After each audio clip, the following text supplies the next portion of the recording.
Bismillahirrahmanirrahim. Pada kesempatan kali ini saya akan membahas mengenai fitur baru dalam sistem keuangan Unwir, yaitu perubahan host to host yang asalnya menggunakan beberapa invoice menjadi satu invoice saja atau invoice tunggal.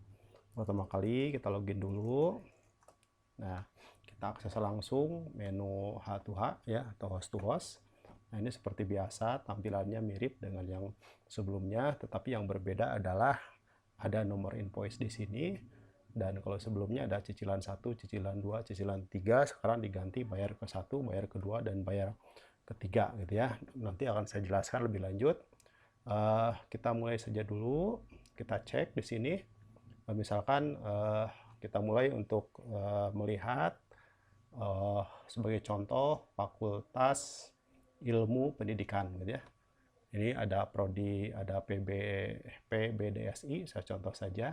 Sambil yang 2018. Ini reguler. Sambil untuk yang sekarang ya, untuk setting 2020, 2021, periode 1. Nah, ini apakah sudah ada atau belum? Nah, di sini data tagihan dan pembayaran tidak ditemukan atau belum di-set di tagihannya. Maka ini adalah belum dilakukan set item penagihan untuk mahasiswa jurusan PBDSI angkatan 2018 kelas reguler gitu ya. Untuk melakukannya adalah dengan cara set tagihan seperti biasa. Ini seperti biasa. Kita pilih fakultas ilmu kependidikan, prodinya adalah PBDSI angkatan 2018, misalkan kelas reguler angkatan 2018 yang masuk pada semester ganjil ya, periode 1. Oke, nah ini set item pembayarannya untuk 2020 periode 1 yang saat ini sedang berjalan ya. Saya masukkan ini semuanya. Saya pilih itemnya. Ini ada beberapa item di sini. Saya masukkan saja semuanya, termasuk SKS, bimbingan. Kalau ada bimbingan skripsi misalkan, dan seterusnya. Ini hanya contoh saja. Setelah ini kita set, baru kita proses. Nah, ini sedang update tagihan untuk mahasiswa yang bersangkutan. Ini berjalannya agak lama memang karena harus menghitung jumlah tagihan untuk setiap mahasiswa yang kita pilih di sini gitu ya. Ini item-item ini bisa sesuai dengan keperluan saja. Untuk tiap angkatan bisa saja berbeda ya. Untuk mahasiswa akhir misalkan ini ada bimbingan skripsi dan seterusnya. Oke, ini sudah selesai. Proses wajib bayar selesai. Oke, setelah itu saya tutup. Nah, setelah itu saya jalankan kembali yang tadi. Jadi 2020, 2021, angkatan 2018. Ada yang keliru. Oh, ini ya, 2021, periode 1. Nah, ini sudah keluar di sini, dan item pembayaran yang kita pilih tadi ya, nah kita lihat di sini SPP per SKS belum keluar karena memang mahasiswa belum melaksanakan perwalian. Nah, masalahnya bagaimana jika seandainya ada mahasiswa yang ingin membayar lunas gitu ya, belum perwalian tapi ingin membayar lunas, atau kewajiban bayar mahasiswa tersebut belum diketahui 100% tapi dia ingin membayar lunas. Maka cara yang bisa kita lakukan adalah dengan menambahkan item saja yang perlu di-set. Nah, tapi ini perlu di-set dulu, misalkan kode bayar 19, misalkan prediksi untuk item pembayaran, misalkan prediksi pembayaran SKS untuk 20, misalkan jumlahnya berapa. Nah, nanti kita pilih dan masukkan prediksi tersebut. Seperti itu ya, kita masukkan prediksi tersebut. Mungkin bisa seperti itu.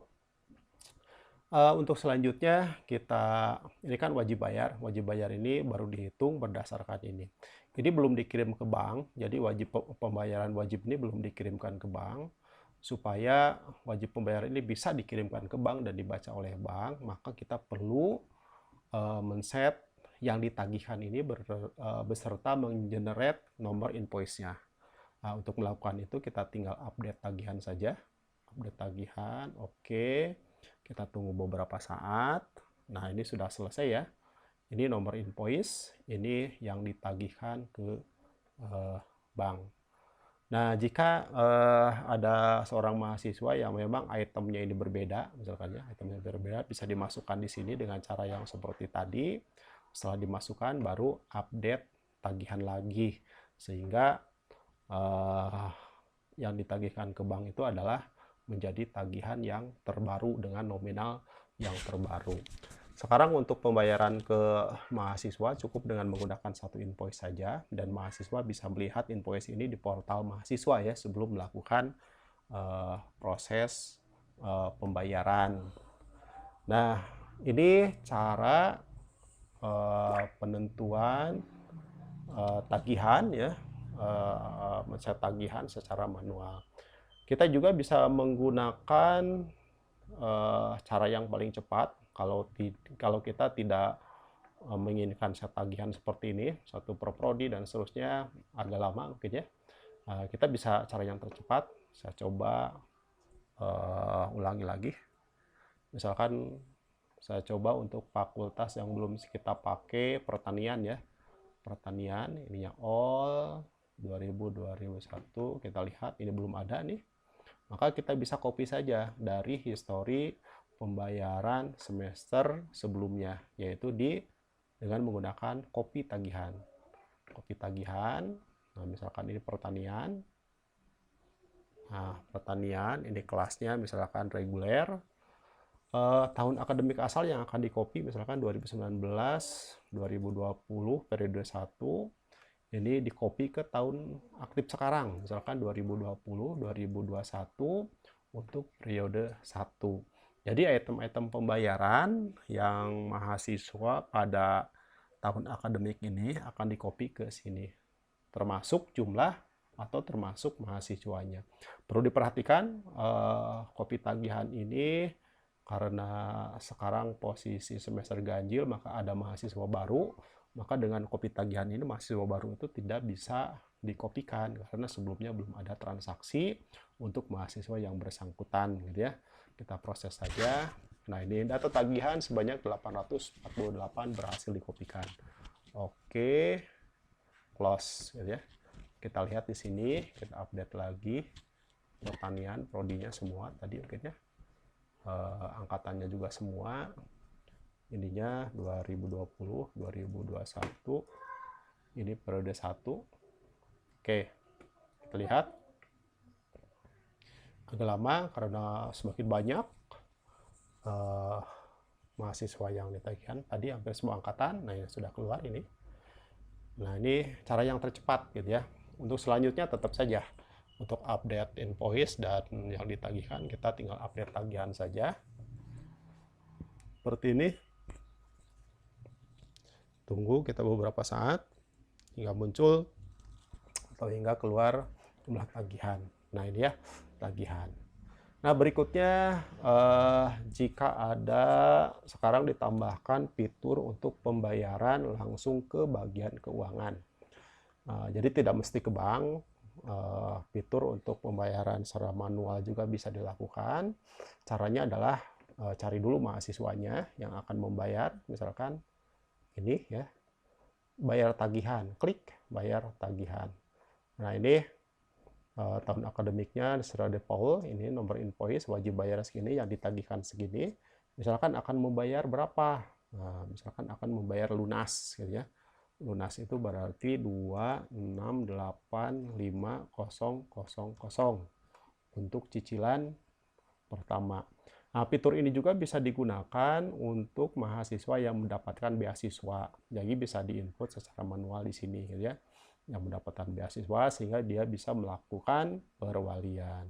Setelah selesai kita simpan. Nah, pembayaran berhasil disimpan. Untuk melihat hasil pembayaran tekan tombol proses kembali. Nah, ini tekan tombol ini nantinya ya.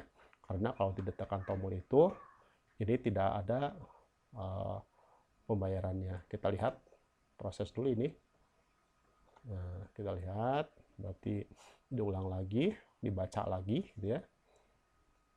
Bagi ada yang perubahan data, nah dia sudah melakukan pembayaran untuk pembayaran ke satu. Nah, ini historinya. Jadi historinya kalau dia pembayaran ke bank, maka ini adalah channelnya BSM, banknya BSM, untuk channelnya bisa iBanking, ATM, teller, dan seterusnya. Kalau dibayar langsung, jadi ditandai dibayar langsung. Nah, apabila baik di bank, baik input di bank ataupun input secara langsung terjadi kekeliruan, maka kita bisa mereverse. Reverse itu adalah menghapus transaksi tersebut, gitu ya, menghapus transaksi tersebut. Caranya adalah klik ini, klik reverse saja. Oke, nah ini sudah di reverse artinya histori transaksi tetap ada, tetapi statusnya jadi nol, artinya status pembayarannya jadi nol, jumlah pembayarannya jadi nol juga, gitu ya. Jadi ini maksudnya di reverse. Kenapa ini tidak dihapus?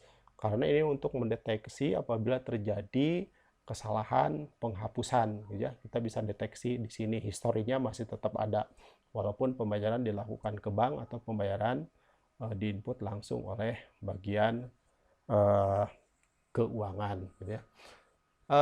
Untuk selanjutnya distribusi ini ya, distribusi. Untuk distribusi, kalau pembayaran ke bank, dia kan uang yang diterima itu, misalkan dia pembayaran cicilan ke satu, itu perlu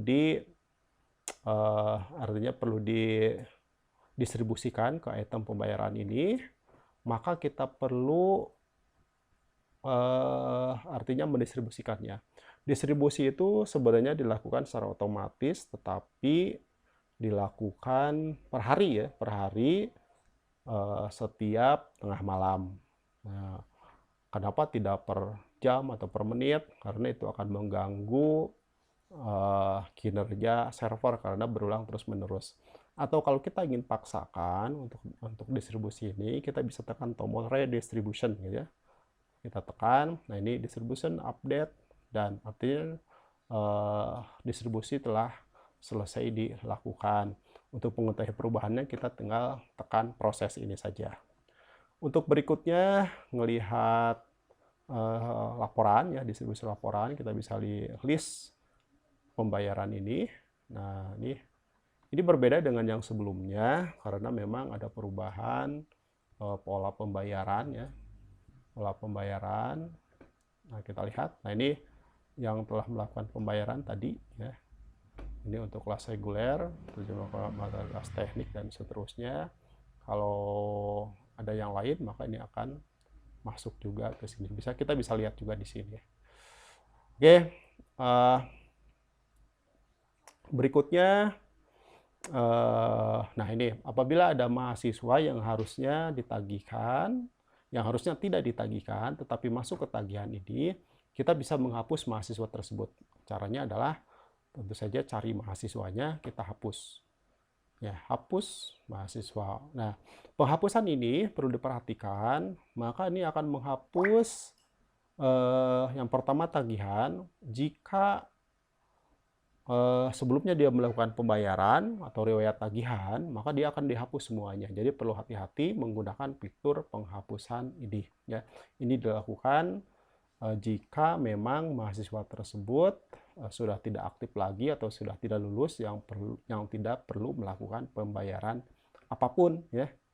Nah, ini kalau sudah dihapus, kita tinggal oke saja. Nanti penghapusan berhasil dilakukan. Untuk melihat perubahan, kita tinggal diproses saja. Maka ini nanti akan menjadi hilang ya, tidak ditagihkan lagi untuk mahasiswa ini. Tuh sekarang walaupun ininya ada, tetapi ininya sudah tidak ada. Berarti dia sudah tidak dihapuskan lagi. Tinggal diproses, maka ini akan menjadi hilang gitu ya untuk Daryanto ini.